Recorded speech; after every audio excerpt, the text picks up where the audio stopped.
In today's video, we're going to be breaking down Piggy Book 2 Chapter 9, The Docks. We're going to be going over some of these secret notes, and I'm going to do a recap of the ending. And some of these notes are actually very, very interesting. They might relate to the source of the insolence and gives us a lot of insight on why things happened in the chapter. But anyways, let's get into the video. Now I should probably do a recap of the chapter before we get into the secret notes. So basically, for those of you who have not played Piggy Book 2 Chapter 9, spoiler alert, you should probably go play it. Basically, it starts off with Budgie thanking us, and I don't know why she was thanking us. I'm pretty sure she wanted to kill us in the last chapter. But we just leave it out there, and Willow says luck is not going to help us. And Tigry is actually already there on a smaller boat that is actually over at the edge of the map. That's not really that relevant. But basically, during the chapter, Pony actually tries to hit Marcus. And unfortunately, he gets stabbed. Now, I'll talk about whether or not I think he's infected in a different video. He gets stabbed and says, the voices in my head make them stop. And he talks about how he's hurt and all that stuff, and tells us to get away from the monster creature. It's actually a creature because it's written inside the lore pages. That's what they called it anyways.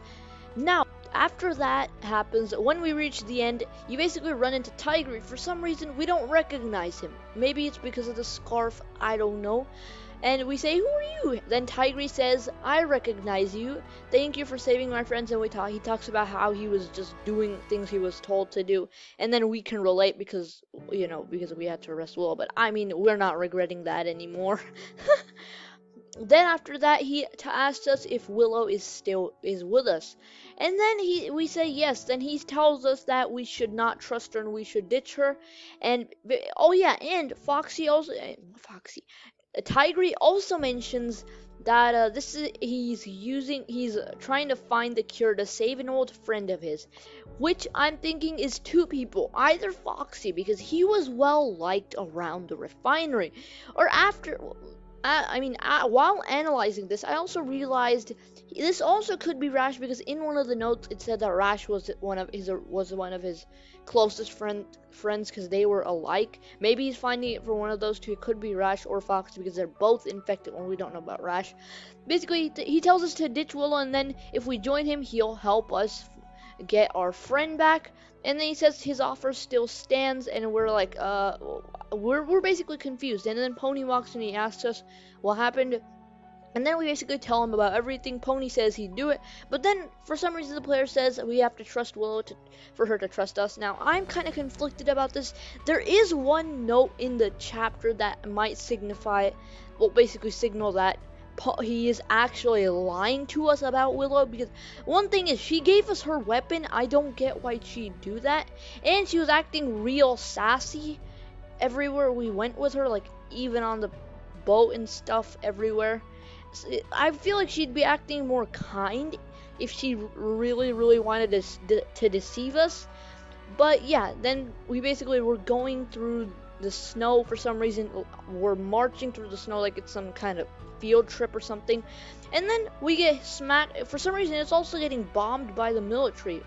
And basically, Robbie, I'm not joking, Robbie, he has blue eyes. He basically pushes us down. He doesn't have a chainsaw, though.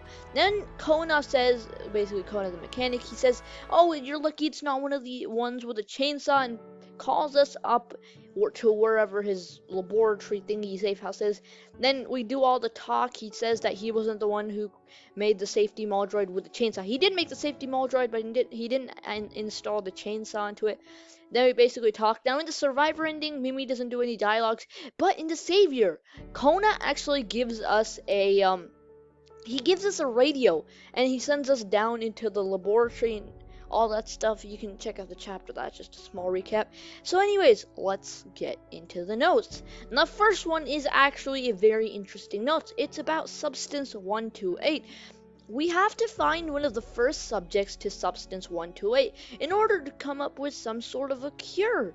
Where in the world are we going to find any of them? They're talking about the first subjects. Now, an interesting thing is they said first subjects, signifying that maybe now the later infected maybe they're getting smarter. That's why they're trying to find the first subjects. Well, they could just find zombie, which I'm pretty sure was the first subject. Substance 128 is basically the potion thingy.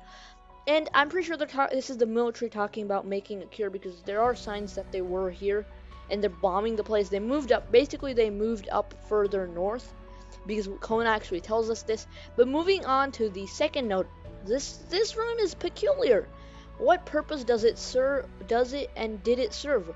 On with the expedition. Now, whoever this was, I don't know. Maybe it's someone who was roaming around in the area. We don't have any context to this. Now, the next note is about Tigry and how he could be deceiving us. This is in the exit room. It's actually hidden between the walls. I'm tired of being ignored and neglected. I'm sick of it. If they don't think I'm useful enough for them, then I'll be more useful against them. Dash T. At least that looks like Dash T. So Dash T is obviously Tigry. Tigry clearly is annoyed by everybody. Maybe this, because remember, he says he'll be useful against us. Now I could be reading Dash T wrong, but he says he's gonna be useful against us. Maybe that's why he asked if Willow was with us. Maybe that's why he's trying to trick us. Or maybe he's actually being honest with us. He just wants us to ditch Willow. Maybe he's just being dishonest about Willow not being trustworthy. Maybe he's trying to make it so that Willow gets infected. I might have a few theories on this later this week or before Piggy Book 2 Chapter 10 comes out. But this is in the Tombstone area. This is very interesting. Do you think they had any idea a tomb was here when they built the docks? I don't know if they did actually. But one interesting thing is there are two tombstones, and in the middle of the tombstone, once you like unlock the trap and stuff, you can check out the video. But I'm not trying to plug myself. But one interesting thing is the shadow monster, which is related to the insolence. Once he goes near the tombstone, he crawls into it and it shuts.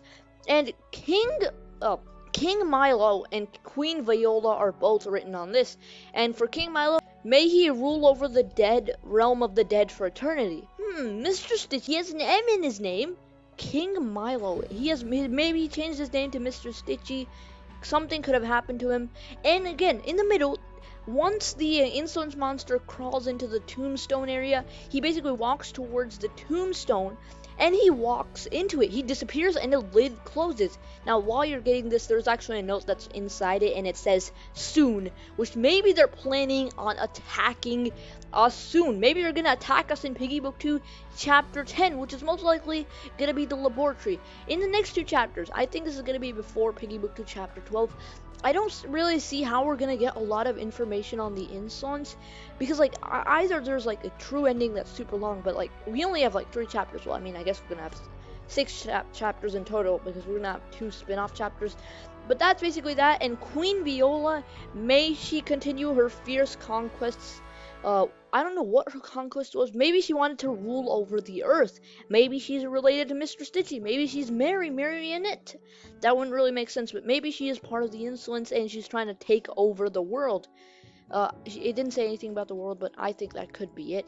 Now, anyways, let's continue. This is the final note. We've caved in. We're caved in, trapped.